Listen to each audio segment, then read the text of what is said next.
नमस्ते सभी को। आज हम लोग आपके सामने हमारा कक्षा 12वीं जो आरोप पुस्तक है, ये आरोप पुस्तक इसका पाठ 7 सूर्यकांत त्रिपाठी निराला बादल राग उसके प्रश्न उत्तर देखेंगे। इससे पूर्व हमने जो पद्य भाग है उसके कई सारे प्रश्न आपके सामने रखे और हम लोग अब इन प्रश्नों पर चर्चा करते हैं। सबसे पहले देखते हैं, तो आप सभी से निवेदन है कि ये मेरे YouTube चैनल है ललित गुप्ता सर 560, है ना। तो आपसे निवेदन है कि आपको और भी जो विद्यालय में या और भी आपके जो मित्रगण हैं जो बाहर कहीं पढ़ते हैं और दूसरे अन्य विद्यालयों में पढ़ते हैं, उनसे आप इस चैनल को सब्सक्राइब करवाएं ताकि उन्हें भी इसका फायदा मिल सके। और ये मेरा इंस्टाग्राम चैनल है, चाहे तो आप इसको पर भी वीडियो देख सकते हैं, ललित.गुप्ता67, है ना, 67 है पीछे, है ना। और ये मेरे मोबाइल नंबर है 9587954117 9587954117। आप चाहें तो जिस विषय से संबंधित आपको जानकारी चाहिए, वीडियो चाहिए, तो आप मुझे इस पर कांटेक्ट कर सकते हैं।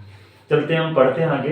प्रश्न नंबर 1 है, अस्थिर सुख पर दुख की छाया, पंक्ति में दुख की छाया किसे कहा गया है और क्यों, है ना। तो पहला प्रश्न है हमारा बादल राग का अस्थिर सुख पर दुख की छाया, पंक्ति में दुख की छाया किसे कहा गया है। अब देखते हैं, दुख की छाया क्रांति या विनाश की आशंका को कहा गया। दुख की छाया किसको कहा गया है? क्रांति या विनाश की जो आशंका है उसको कहा गया है। क्रांति की हुंकार से जो पूंजीपति वर्ग है वो घबरा उठते हैं और अपनी सुख सुविधा खोने के डर से दिल थाम कर रह जाते हैं। उनका सुख अस्थिर है, उन्हें क्रांति में दुख की छाया दिखाई देती है।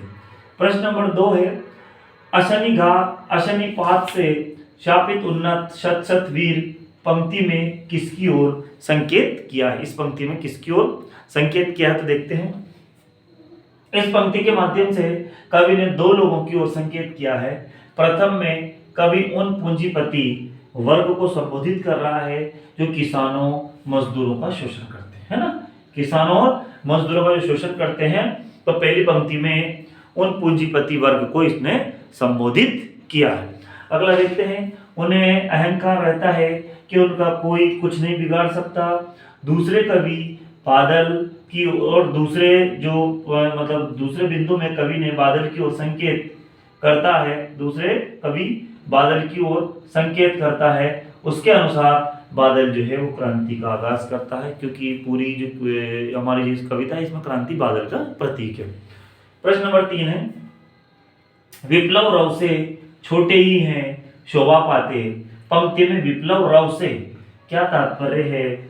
छोटे ही हैं शोभा पाते, ऐसा क्यों कहा गया? इसी एक ही प्रश्न में हम ध्यान से देखेंगे तो 2 प्रश्न छुपे हैं, विप्लव रव से छोटे ही शोभा पाते हैं, विप्लव रव। तो यदि 1 नंबर में भी आ सकता है ये प्रश्न और 2 नंबर में तो फिर आएगा ही सही। तो हम देखते हैं, छोटे इसमें देखते हैं कि विप्लव रव से छोटे ही हैं शोभा पाते, पंक्ति में विप्लव रव जो शब्द है, उस विप्लव रव से कवि का तात्पर्य है क्रांति। विप्लव रव से कवि का क्या तात्पर्य है? क्रांति, है ना।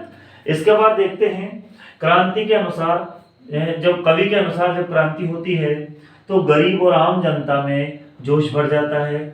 यह वही वर्ग है जो शोषण का शिकार होती है।